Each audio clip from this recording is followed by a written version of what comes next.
A lot of the conversation that Craig Mazin and I had, we would talk through a sequence like that and talk through all the beats. What do we get out of those beats? Why are they important? Well, let's just get that wholesale into the show. I think Neil and I were both excited by the idea that we could actually add a little bit more context to Joel and Sarah's relationship. This is your chance. You keep her alive. So with the show, we could say, okay, what's important in the sequence was like, well, we want to show the bonds of the family. Are there more ways of showing that we couldn't in the game? Because we could take more time, like, let's show them waking up, let's show them having breakfast, Sarah going to school, Sarah going to get her dad's watch fixed. We shared a lot of the concept art from the original game and the remake with them, and they used a lot of it very faithfully to make the fans that were playing the game feel like they were being true to the material.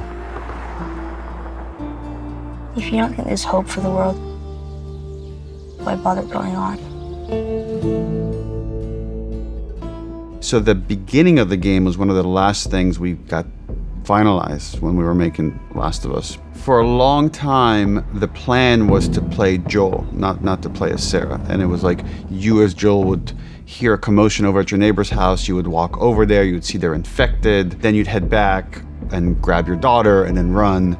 And it felt like I've seen this. And the aha moment when we're having a brainstorm and like one of the design pods was, what if you played as Sarah? Hey. Scoot. It was very important to build the relationship of Joel and Sarah. Here. What's this? Your birthday?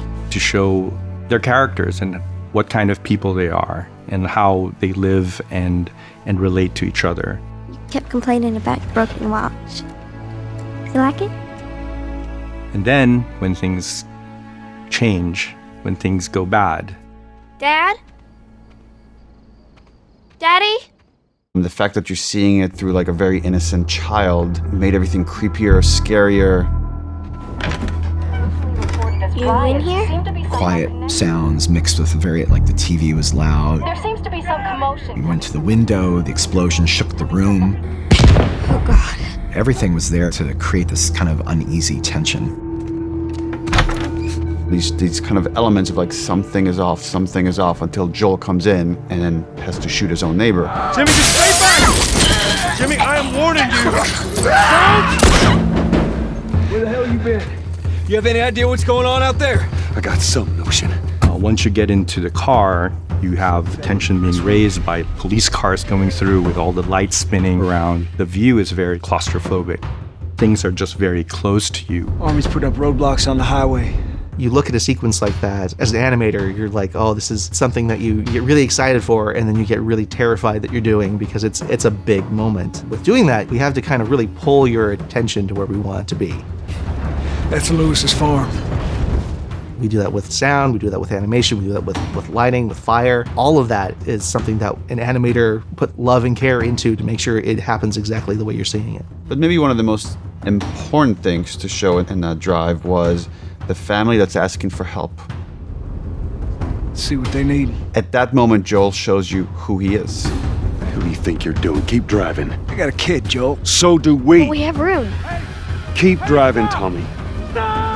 And Joel is somebody, to survive, he has to control his environment to the best of his ability and make decisions based on what keeps them alive. He's gonna do everything he needs to take care of his daughter.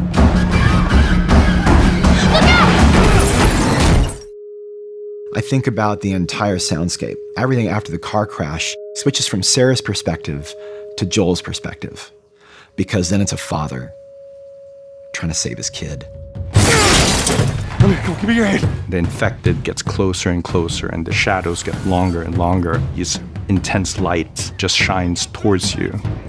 It settles into the worst thing possible when you think that you're almost at the finish line, and then Sarah dies. One of the things that I did to keep myself emotionally, and it still gets me emotionally available for that, is I actually, when we temped the sound of Sarah, it was my child. We knew what was going to happen, and so we kind of played into that as it made it worse and worse and worse until it was almost a save, and then it's not. okay, baby. We're safe. Got a couple of civilians in the outer perimeter. Please advise. Daddy, what about Uncle Tommy?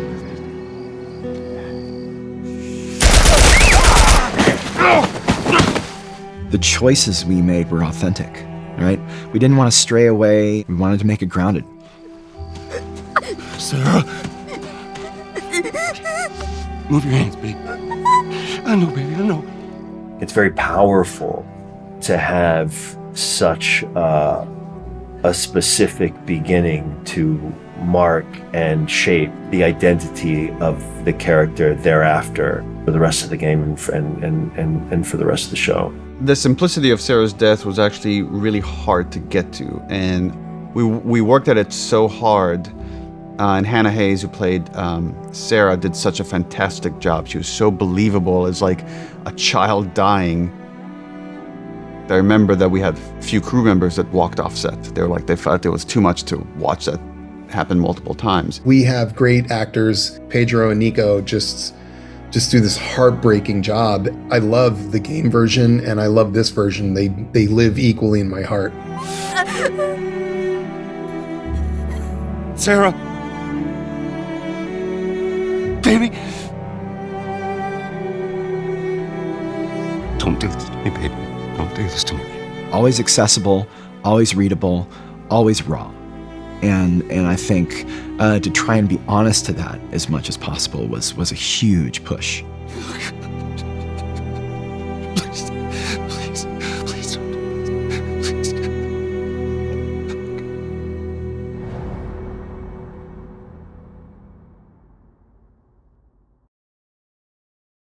PlayStation